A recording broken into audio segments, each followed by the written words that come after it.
Alright guys, here we are again for part 2 of the video about the infills. All the infills explained. The video went pretty well, but we have a couple of comments, well, more than a couple of comments that were a little bit on the negative side. But we do value very much your opinion, and that's why we're making this video today. So today, instead of making animations, we're gonna test them for real. Without further ado, let's get into it.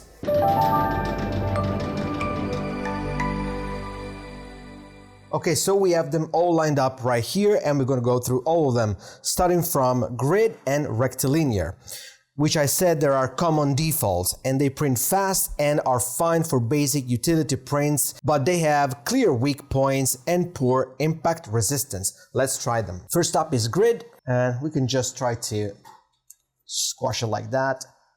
Yeah, it's pretty strong. We can see that between the actual lines, we have a little bit of weakness, those weak points that I was saying.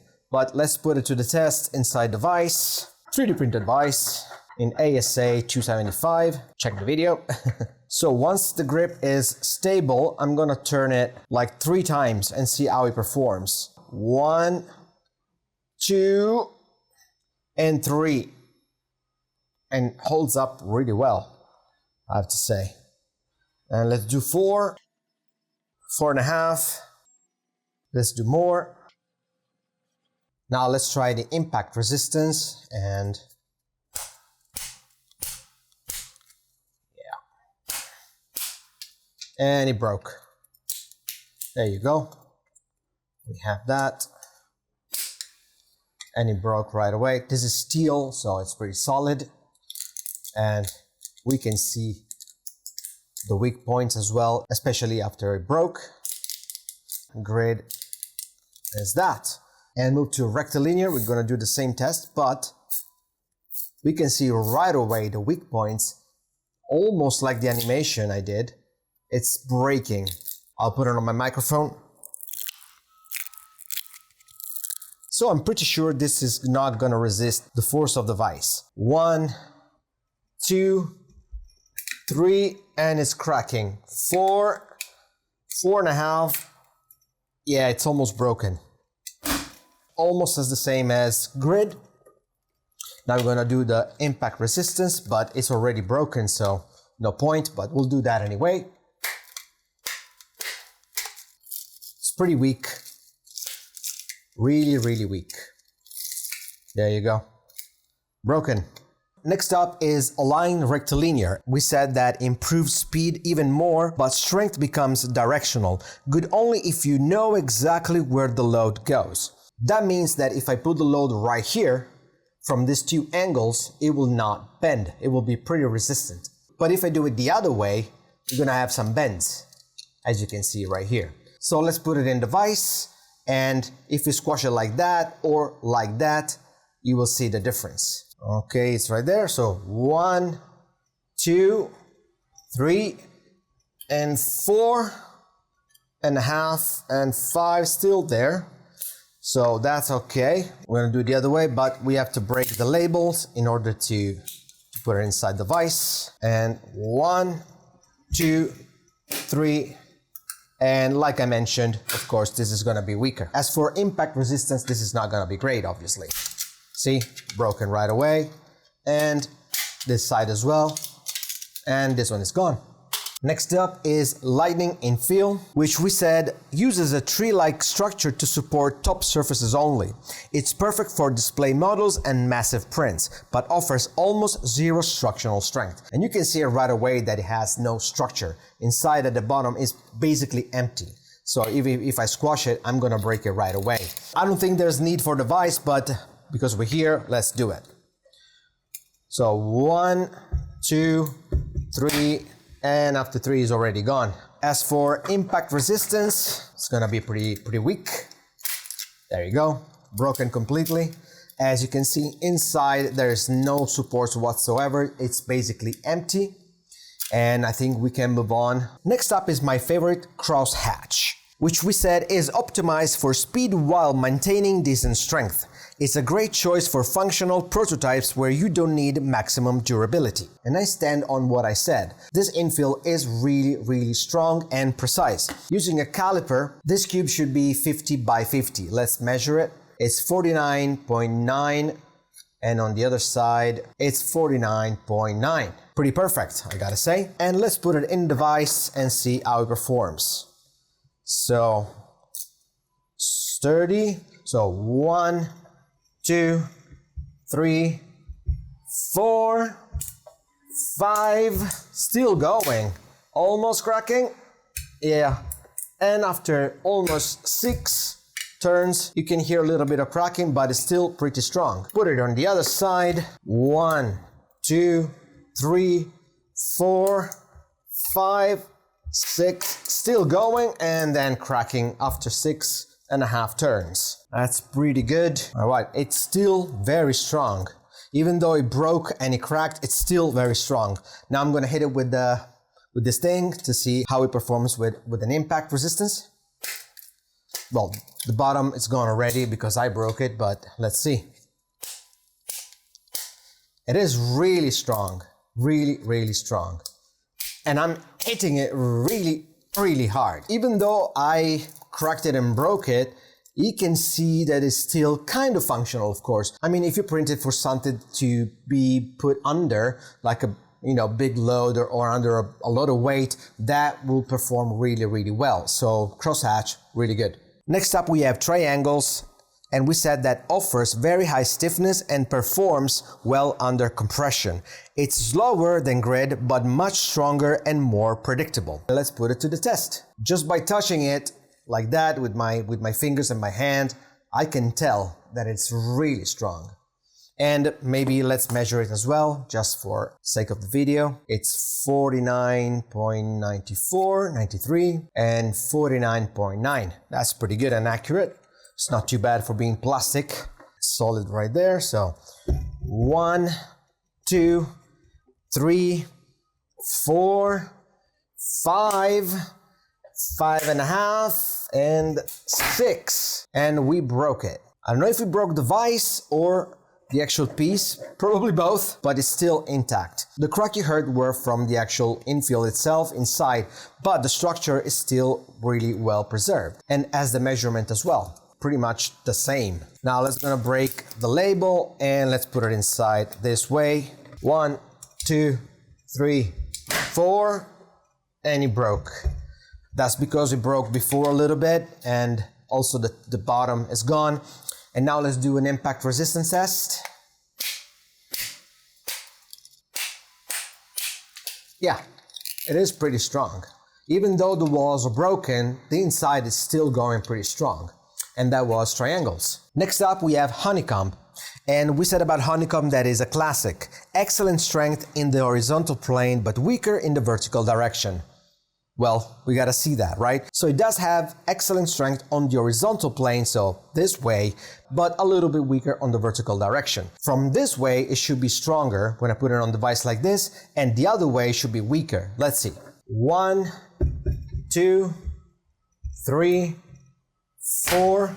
Okay, at 4, we heard a crack. Let's see on the other side. 1, 2, 3, 4, 4.5, still going. Okay, this is the actual vise, kind of slipping off. Yeah, as you can see right here, the vise is kind of jagged. We need to do another test. Basically, on the horizontal plane, it's a little bit weaker.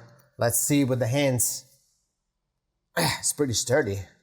And a little bit weaker on the vertical plane. So let's see with the impact resistance. 4 hits, and then yeah, after 3-4 hits, it gets broken a little bit more on the vertical direction than the horizontal one. So yeah, that was pretty much accurate. It's really strong. Yeah, really strong. That was honeycomb. I think that device is probably a little bit weaker now, so we're gonna go downstairs in the actual factory and use an actual metal vise and continue the test. And then we have line. It's the fastest infill you can print. It's great for visual prototypes and large models where strength doesn't matter, but structurally it's very weak and falls in the direction of the lines. Let's see if it's true or not. Just by pressing it, I can tell that it's very squishy. It is true that it's great for visual prototypes, but it's not strong enough for mechanical prints. Let's see. Under the hammer, just 2 small hits and it's already gone. 2 hits and gone. There you go. And under the vise, 1.5. It's basically gone. You can see the inside, it's very brittle, becomes very brittle, doesn't have enough supports to be strong for actual mechanical prints. So there you have it. Next up we have Tri-Hexagon that combines triangles and hexagons, and we said that making it one of the strongest 2D infills for flat, load-bearing parts. Let's see how it performs under a real vise. Half and 1. Obviously now the turns are going to be different because this is an actual steel vise. 1 turn and it broke. Now let's see on the other side. Yeah, it's gonna crumble because now the infill is actually weaker than it was before. So we can try an impact resistance test with an actual hammer. And put it like that.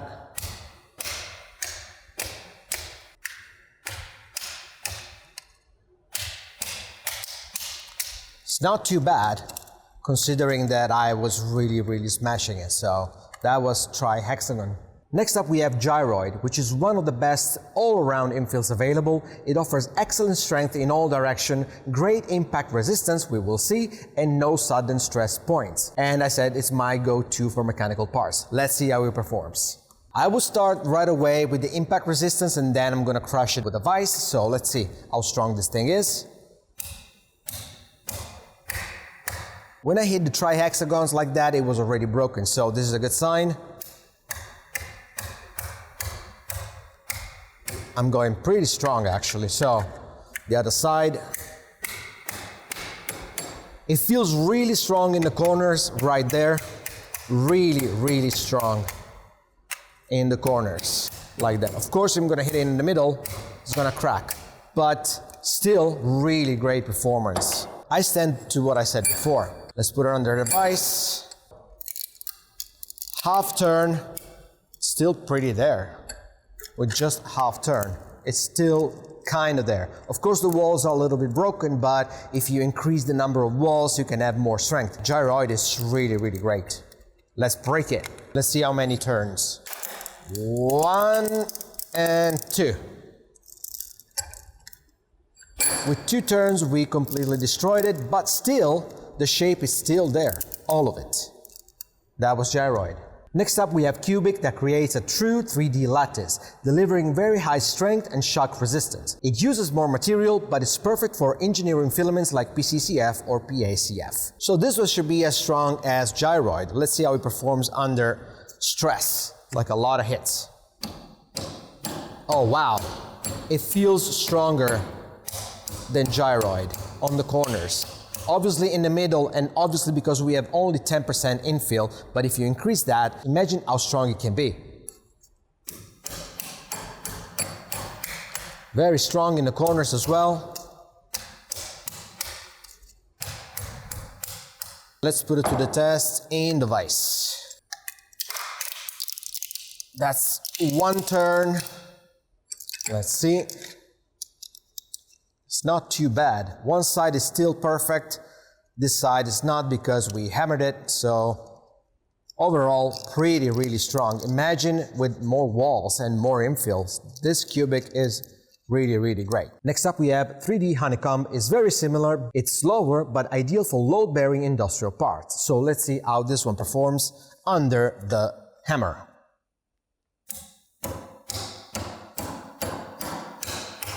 Oh wow. Yeah.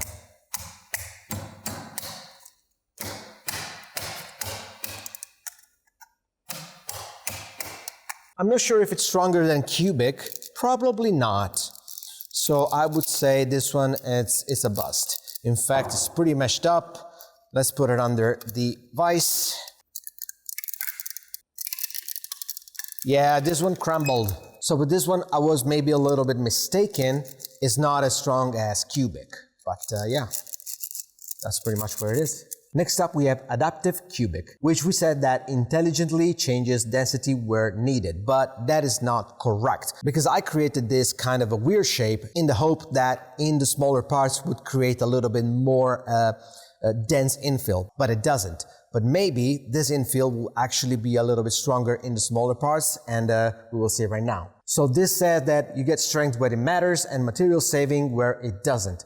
This is excellent for larger, expensive prints. Let's see how it performs under the hammer.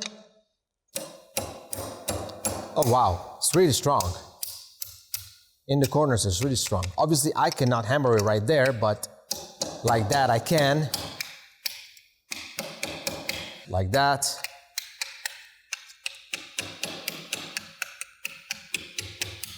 This one is cool because it's not just strong in the corners, but it's strong also in the middle because it does this kind of weird pattern like that, that it allows you to have more strength in the middle as well. Now let's put it to the test inside the vise. One, and after one turn, it broke. But that's because of the shape. It broke like that. So we should have tested like this instead. And we got that too. Let's give it a little bit more hammering. From the top, it's not too bad at all. Of course, we needed to have a different shape about the adaptive cubic. Next up, we have support cubic, which is lighter and faster. Designed mainly to support top layers rather than carry loads. So this one shouldn't be that strong because it's mainly built to support layers rather than being strong. So let's see. In fact, it broke right away, and yeah, it broke as well. The other way. It's not that strong, so we're going to put it in the vise anyway. Yeah, this is one turn and it's completely broken and shattered. But the inside still feels pretty strong. The outside it doesn't, but the inside is still pretty strong. Next up we have concentric, which follows the shape of the model, making parts more flexible and improving surface finish. Great for decorative prints and TPU. I didn't print it in TPU, but all these prints were printed with the Filament PLA Matte. So maybe next time we're gonna do the TPU as well. So basically this one shouldn't have any strength whatsoever because it's mainly for decorative prints and TPU. We'll see. And a one. Yeah, after one hit, you can tell that it's already gone. So two hits, yeah, it's already broken. So yeah, I don't think there's need to put it in the vise, but why not? And it doesn't even break. Oh yeah, it's gone. It fell off the actual bottom layer and we can see the actual stack of the concentric shape. So there you go. Next up is the weird name, the Hilbert curve, which uses a continuous fractal path. It prints smoothly and works well for flexible materials, but it's not strong. So again, this one could be good for flexible material, like, I don't know, flexible PLA or TPU, but obviously it's not strong. You can tell already, just by squashing it like that. It feels like a spring, but here we are. Yeah, it's already gone. Even like that. There you go. So, of course, under the vise, it's gonna crumble. Not even a turn, and it was already gone. Next up, we have Archimedean Chords and octagon spiral, which focus on smooth extrusion and visual appeal. They are perfect for artistic prints, but not for mechanical use. Again, these two prints, they work a little bit like the previous one. It's just for visuals, but not for strength or durability. So let's put them to the test. Yeah, broke right away after one hit, two hits, three hits, four hits, and it's absolutely gone. Yeah, but this is kind of cool. Archimedean Chords. Yeah, broken right away. Broken, one hit, broken, and the bottom is gone. So no need for the vise, but we can still appreciate the spiral right there. Pretty cool. And last but not least, we have the three missing ones: cross zag, locked zag, zigzag. So let's start with cross zag and see how it performs the hammer. So impact resistance. One hit to the corner. It's not too bad. And it broke. So Yeah, it's not that great. We can see it from the inside, which is a little springy, like the other one we just watched. So this is not that strong. It's probably more for filling and giving the print a little bit of weight. So no need for the actual vise, but why not? Yeah, it's completely meshed up. So that was a cross zag. Then we're gonna move to locked zag, which you can tell has got a little bit of perimeter inside. So maybe this one is gonna be a little stronger. Let's see. I can tell already. Oh yeah. This one is a little bit stronger. All the corners. Not too bad. It's not that springy as the other one. So let's put it into the vise. Half a turn. I already smashed it a little bit with the hammer, so that's of course a given. But let's see the inside. Yeah, it's not springy. It's kind of the grid infill, but it does have a perimeter outside, so it has a little bit more strength to it. Not too bad. And finally, last, zigzag. This one feels like a little bit the cross zag, but we'll see how it performs under the hammer. Oh, it's not too bad. Just the bottom came out, but the actual infill is pretty resistant. Maybe it's because it's a little springy, but yeah. Yeah, it is a little springy, that's why. So it's a little bit flexible. I would say this one would go with flexible print as well, maybe increasing the walls, but yeah, it's not too bad. Definitely is not strong and not for mechanical parts, but maybe for giving the actual print a little bit more weight and stability. So there you have it. Just a little disclaimer about the comments. We are not taking into account negative comments, especially the ones about my appearance, about my bald head, or the color of my glasses, or the fact that I'm wearing a nose ring.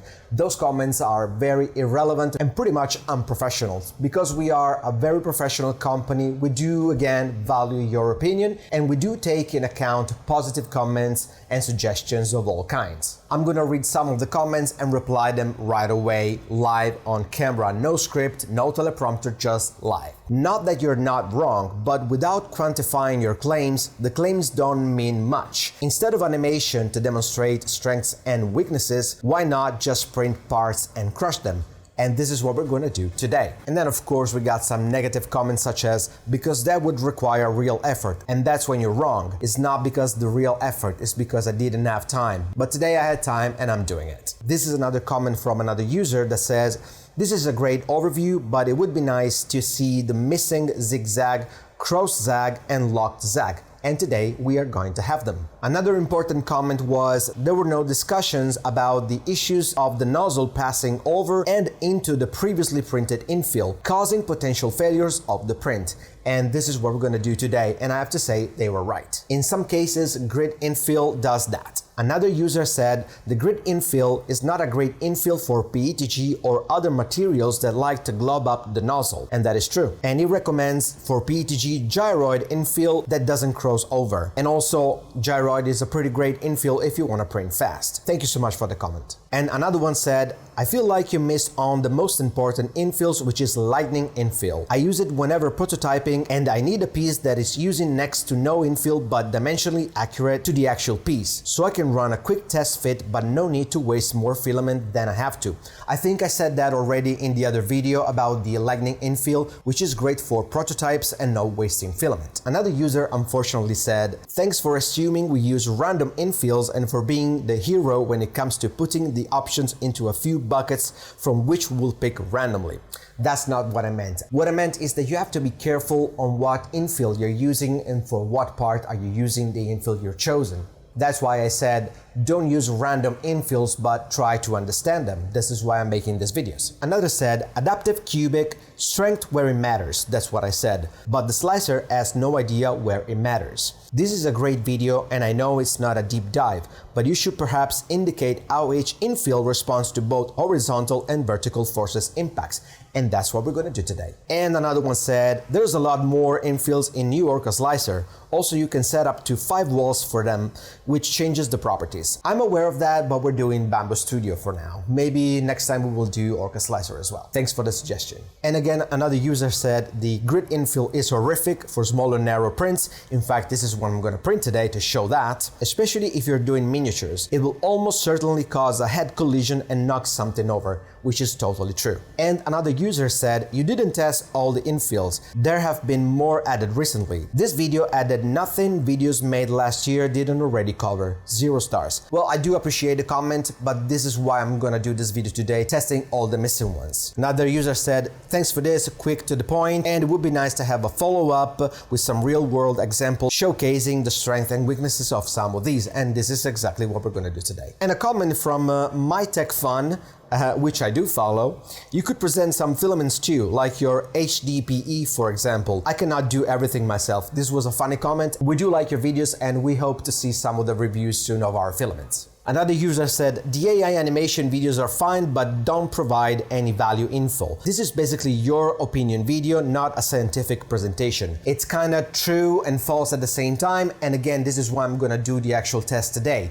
Those animations were based on what I actually said and found online and my experience as well about all the infills. I hope that clarifies a little bit more of the previous video. I hope you enjoyed this video as I did making it. And again, we do value your opinion very much and we do read all the comments and reply to all of them. But we do not take into account comments regarding my appearance, the color of my glasses or my nose ring. Those are completely useless. But as you can see, we do take into account positive comments, suggestions, any type of feedback that is good for the community, for everyone to watch and learn. If you did appreciate the effort I made for this video, please do consider to subscribe, like, and comment down below again.